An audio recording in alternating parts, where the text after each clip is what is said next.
On ne plaisante pas avec l'info, ensemble jusqu'à midi. La réponse du Kremlin à l'instant à l'ultimatum américain. Deux choses très importantes. D'abord, le Kremlin au sujet des sous-marins américains placés sur place dit le Kremlin appelle à la prudence dans la rhétorique nucléaire. Voilà l'une des réponses du Kremlin, la prudence dans la rhétorique nucléaire. Et alors que nous avons appris par la voix du président américain Donald Trump que son émissaire Steve Witkoff se rendrait en Russie mercredi ou jeudi, le Kremlin répond une visite qui sera importante et utile autour de ce plateau. Le général Chouvency, Michel Fayad, Claire Cambier, déjà sur le nucléaire, le message du Kremlin, la rhétorique du Kremlin est d'importance également.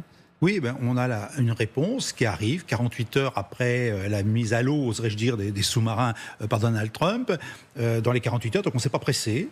On attend que ça se calme un peu, on ne s'affole pas du côté russe, mais on réagit quand même, et en retournant un petit peu finalement ce qui se passe depuis 3 ans et demi, parce que celui qui anime la rhétorique nucléaire depuis 3 ans et demi, c'est bien Vladimir Poutine.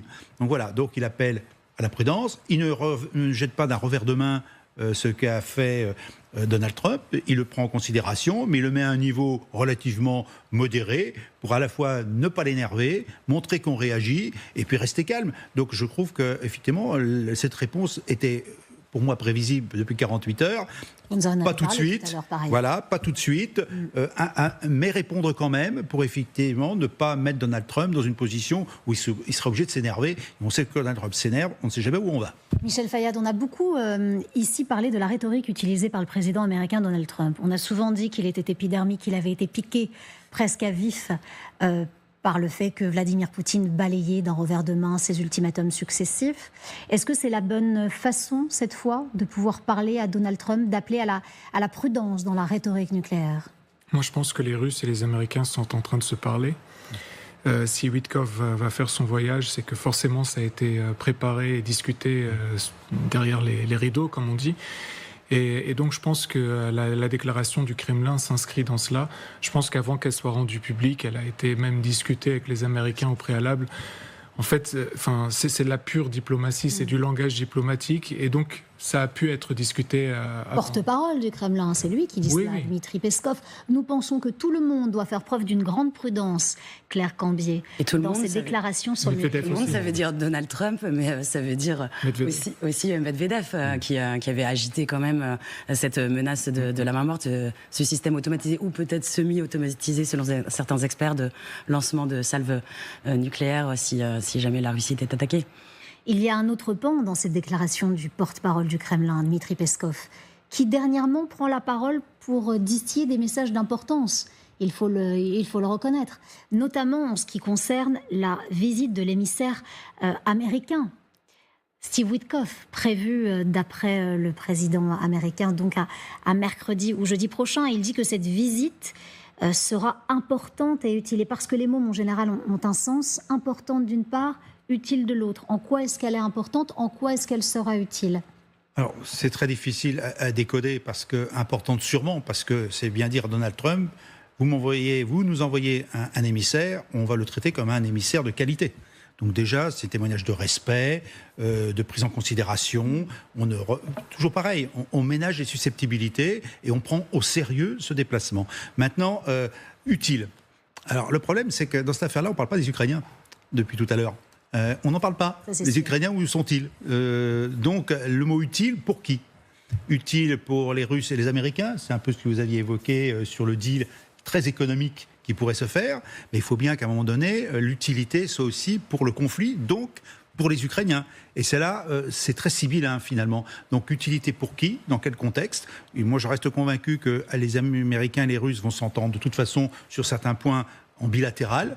Maintenant, la question, est-ce que l'Ukraine sera vraiment prise en compte ou simplement d'une manière marginale, complémentaire du sujet ? Et ça, on verra. Là, on est dans l'expectative. Michel Fayad. Oui, je suis complètement d'accord avec ce que le général vient de dire. Et j'aimerais dire aussi quand même que dans l'histoire, les États-Unis ont déjà laissé en plan des pays et même faire des accords dans leur dos. Notamment par exemple sur le Liban en 1990, quand il y a eu à la fin de la guerre, eh bien les Américains se sont entendus avec les Syriens et les Saoudiens au détriment des Libanais. Les Libanais manifestaient tous les jours, il y avait 1 million de personnes qui étaient dans la rue chaque jour. et les Liban n'étaient pas à la table des négociations. Donc ils ont marchandé sur son dos, et ce qui est arrivé donc au Liban en 90 peut très bien arriver à l'Ukraine aujourd'hui, malheureusement. Claire Cambier. C'est ce qui est craint clairement par la population ukrainienne. Quand on en discute, que ce soit avec les civils ou les militaires, ils savaient que l'arrivée de Donald Trump allait un peu bousculer les choses et changer la donne, mais ils ne savaient pas si ce serait en bien ou en mal. Et voilà depuis quelques mois que pour l'instant ils sont un peu exclus de toute avancée. Subodoront, imaginons ces conversations entre Steve Witkoff d'un côté, Vladimir Poutine de l'autre. Qu'est-ce qui aujourd'hui, et d'après vous et d'après votre expertise générale de cette guerre depuis le début, pourrait être mis sur la table de façon à ce que les choses avancent d'un côté comme de l'autre, sachant qu'à la table de cette discussion, c'est une discussion, on le rappelle, qui aura lieu mercredi ou jeudi en Russie, il n'y a pas effectivement les Ukrainiens. Qu'est-ce qu'on met sur la table ? De quoi est-ce qu'on parle ? Très concrètement, comment ça se passe ? J'avoue que là, il y a la menace. Mais bon, la menace sur la Russie aujourd'hui, quelle qu'elle soit, ne me semble pas très efficace. Donc on reste dans la notion d'utilité, d'efficacité, il faut trouver autre chose. C'est les engagements peut-être des États-Unis dans des nouveaux deals économiques avec la Russie. Pourquoi pas ? C'est possible ça ? Pourquoi pas ? Il y a des intérêts économiques énormes en termes de matières premières, matériaux stratégiques. N'oublions pas quand même que les centrales nucléaires américaines sont dépendantes en grande partie du combustible retraité en Russie. Est-ce qu'aujourd'hui, Donald Trump, pour la France, alors qu'il assaille le monde de droits de douane, alors qu'il y a cette guerre depuis laquelle il s'est positionné en faiseur de paix. N'oubliez pas qu'il veut le prix Nobel de la paix, il espère avoir une paix rapide sur ce front. Pourrait commercer avec Vladimir Poutine pour accélérer les choses, alors qu'aujourd'hui, il n'y a plus de commerce entre les deux pays, quasiment. Ça serait en bout de chaîne. Entre-temps, il y aura un certain nombre d'étapes intermédiaires. Donc, l'étape intermédiaire, qu'est-ce qu'il va demander ? Il va quand même demander à Vladimir Poutine de modérer peut-être ses exigences. Parce qu'en fait, c'est ça la question aujourd'hui. Les exigences de Poutine sont telles qu'elles ne peuvent pas être acceptées par l'Ukraine. Voilà. Donc, qu'est-ce que Poutine pourrait accepter de lâcher, même un petit peu, pour inciter à ce qu'il y ait une vraie rencontre de négociation et qui serait très longue de toute façon, sachant qu'il est peu vraisemblable. Le cessez-le-feu, puisque c'est des choses qui arrivent régulièrement. Ça, vous n'y croyez pas ? Pas du tout. Parce qu'on accepte un cessez-le-feu que quand on est en difficulté ou si on a un grand intérêt à l'avoir. Pour l'instant, je ne vois pas les Russes avoir ni la difficulté, ni le grand intérêt. Non, pour l'instant... Même économique ? Nous sommes dans une mission, d'une vision messianique de la guerre en Ukraine pour Vladimir Poutine. Messianique, ça veut dire... on reconstitue la vieille Russie. Donc, toutes les pertes qu'on peut subir, ce n'est rien par rapport à cette grandeur à retrouver. On va l'écouter, le président Poutine, le président russe. La dernière fois qu'il s'est exprimé, en tout cas au vu du monde entier, c'était avec M. Loukachenko, président biélorusse. Intéressant de voir la sémantique qu'il utilise sur ses objectifs de guerre, quand il reprend M. Loukachenko à ce sujet. Regardez, on en parle après.